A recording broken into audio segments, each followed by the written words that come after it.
കേരളം 2 ദിവസമായി ചർച്ച ചെയ്യുന്ന ഒരു പ്രധാന വിഷയമാണ് റിജോ ആൻ്റണിയുടെ ബാങ്ക് കവർച്ച. ഈ ബാങ്ക് കവർച്ചയിലേക്ക് നയിച്ചത് പല കാരണങ്ങളാണ്. കോവിഡ് കാലത്ത് ഗൾഫിലെ ജോലി പോയി നാട്ടിൽ തിരിച്ചെത്തിയതാണ് റിജോ ആൻ്റണി. ജോലി പോയെന്ന് വെച്ച ആർഭാടത്തിന് ഇയാൾ ഒരു കുറവും വരുത്തിയിരുന്നില്ല. സുഹൃത്തുക്കളുമൊത്ത് സ്ഥിരം മദ്യപാന പരിപാടികൾ, കൂട്ടുകാരുടെ പിറന്നാളെന്നോ പള്ളി പെരുന്നാളെന്നോ വേണ്ട, ചെണ്ടയ്ക്ക് കോല് വെക്കുന്നിടത്തൊക്കെ ചാടി വീഴുന്ന പ്രകൃതം. ഗൾഫിൽ നേഴ്സായിരുന്നു ഇയാളുടെ ഭാര്യ. ഇവരുടെ ചിലവിലായിരുന്നു ഈ ആർഭാടങ്ങളൊക്കെ ഇയാൾ നടത്തിയിരുന്നത്. നാട്ടുകാർക്കും വീട്ടുകാർക്കും അതെല്ലാം അറിയാവുന്ന കാര്യവുമാണ്. അറിയാതെ പോയത് അയാളുടെ പാവം എല്ലുമുറിയെ പണിയെടുക്കുന്ന ഭാര്യ മാത്രമാണ്. എന്താണെങ്കിലും ഏകദേശം 48-49 ലക്ഷം രൂപയുടെ കടമാണ് ഇയാൾ വരുത്തി വെച്ചിട്ടുള്ളത്.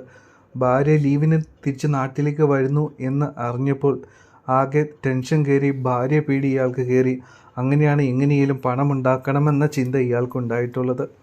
ഭാര്യയെ പേടിച്ച് അവസാനം അയാൾ കണ്ടെത്തിയ വഴിയായിരുന്നു ഈ ബാങ്ക് കവർച്ച എന്നുള്ളത്. പക്ഷേ ഇതുമൂലം ഒരുപാട് മാനക്കേടാണ് ഭാര്യയ്ക്കും കുട്ടികൾക്കും ഉണ്ടായിട്ടുള്ളത്. ഒരുപാട് മാനക്കേട് ഉണ്ടായത് മൂലം കുട്ടികൾക്ക് സ്കൂളിൽ പോലും പോകുവാൻ കഴിയാത്ത അവസ്ഥയാണ് ഉള്ളത്. നാട്ടിലേക്ക് വരുവാനിരുന്ന ഭാര്യ ലീവ് പോലും ക്യാൻസൽ ചെയ്യും എന്നാണ് നമുക്കറിയാൻ കഴിയുന്നത്. എന്താണെങ്കിലും റിജോയുടെ അതിബുദ്ധി വലിയൊരു നാണക്കേടിലേക്കാണ് ഭാര്യയും കുട്ടികളെയും നയിച്ചിട്ടുള്ളത്.